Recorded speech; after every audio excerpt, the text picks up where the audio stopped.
நேற்று தெளிவாக ஒன்றை சொல்லியிருக்கிறார். தமிழ்நாடு முதலிடத்தில் இருக்கிறது என்று. அதற்கு யார் காரணம்?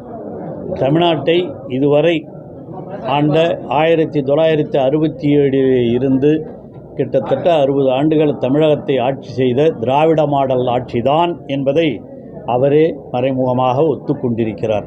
ஆனால் அவர் சொல்கிறாரு இப்போ வரல அப்படி இப்படின்னா ஏதோ பேசியிருக்கிறாரு. அவர் ஏதோ இங்கே தமிழகத்தில் கால் ஊன்ற முடியாத பிஜேபிக்கு எதனா வழிவகுக்கலான்னு சொல்லி கொண்டாந்துருக்காங்க.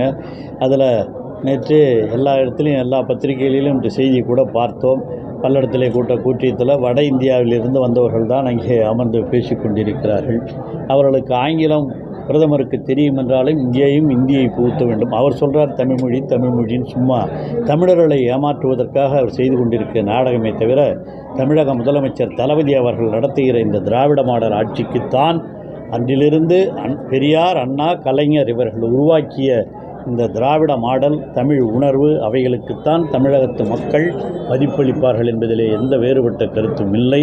ஆகவே அவர் எத்தனை வந்தாலும் இங்கே 40 நமதே நாடும் நமதே என்ற தமிழக முதலமைச்சர் அவருடைய கோரிக்கைக்கு ஏற்ப குரலுக்கு ஏற்ப இங்கே அது வெற்றி பெறும் என்பதிலே எந்த வேறுபட்ட கருத்தும் இல்லை. கூட்டணி கட்சிகள் பேச்சுவார்த்தை எப்படி சார் போயிடுது? அது ஒழுங்காக நடந்துகிட்டு இருக்கு. அது ஒன்றும் பிரச்சனை கிடையாது. எல்லாம் சுமூகமாக முடியும். சார் இப்போ மோடி பார்த்தீங்கன்னா எம்ஜிஆரையும் ஜெயலலிதா புகழ்ந்து பேசியிருக்காரு.